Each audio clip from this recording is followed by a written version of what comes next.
Sincèrement, je me dis pas grand chose tous les matins parce que ce matin j'ai un réveil assez difficile. Je dirais pas que j'ai la tête la plus fraîche. C'est-à-dire que je parle pas du tout, je dis pas grand chose. Je commence déjà à me préparer un peu psychologiquement dans la séance à venir. Je sais que je vais avoir un travail à faire et il faut que je sois préparé mentalement et physiquement pour cela.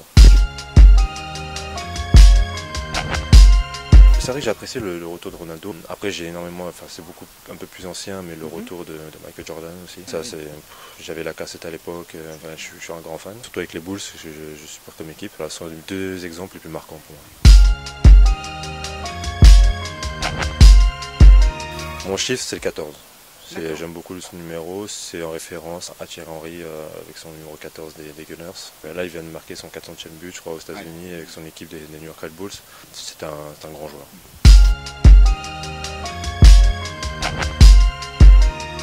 Il faut avoir de l'abnégation en permanence, garder une grande confiance en soi et une détermination à toute épreuve. Je pense que ce sont les premiers ingrédients les plus importants à avoir et vraiment y croire quoi qu'il se passe, quoi qu'on dise ou quels que soient les retours que peuvent avoir les personnes de notre entourage, parce que des fois, il peut arriver que les gens ne comprennent pas pourquoi on a ce type d'attitude, et du moment qu'on sait pour la raison pour laquelle on le fait, donc c'est ce qui compte. Quand on est déterminé pour un objectif bien précis et on sait dans quel état mental et psychologique on se doit d'être pour y parvenir à cet objectif, après tout le monde ne peut pas comprendre, tout le monde ne peut pas le saisir, mais c'est comme ça.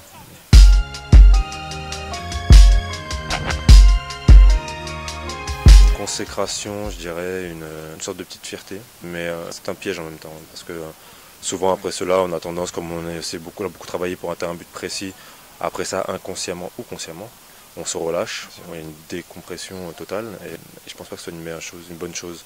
Je pense qu'il faut que derrière, il faut s'en donner d'autres, il faut se faire mal à la tête pour se dire que faut rien lâcher encore et encore, que rien n'est fait, et on a réussi un pas certes, ou un grand ou un petit, peu importe, mais qu'il y en a d'autres encore à franchir.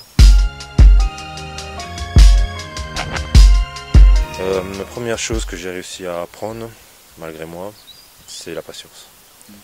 À la base, j'ai horreur de ça. Surtout quand je fais quelque chose que j'aime, j'ai envie de me défouler sur un terrain et m'éclater, prouver ce que je sais faire. Malheureusement, avec le temps, j'ai dû apprendre à patienter. Voilà, c'est la première chose, c'est un truc qui m'a plus rongé en moi. J'ai appris à en tirer parti. Il n'y a rien qui ait vraiment changé en moi, c'est-à-dire sur mon envie, sur ma soif de compétition, de victoire, de vouloir accomplir des choses. Il a fallu un peu tourner les choses, un peu, pour pas que ça me ronge en permanence à l'intérieur. Que ça soit l'effet inverse qui arrive. Tout à fait.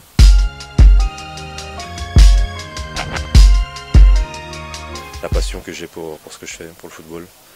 J'aime le sport en général, mais le football me donne un supplément. Le fait de pouvoir m'éclater, d'accomplir, de savoir maîtriser ce que je fais, d'avoir du bonheur, de prendre mon pied à faire cela. Et je me dis, je ne vais pas gâcher quoi que ce soit. Je ne vais pas gâcher mon football, pas gâcher ma vie, entre guillemets, pour des bêtises.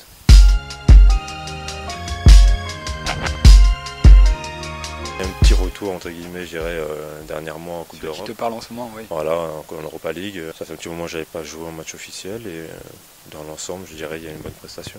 Malgré la défaite. Voilà, les détails font la différence.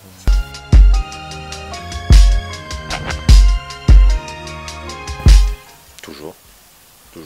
Enfin, c'est une question d'état d'esprit après, c'est-à-dire tout dépend des limites qu'on se donne. Personnellement, je ne m'en donne pas, donc je me dis toujours que tout est possible. He's back, Kevin is back.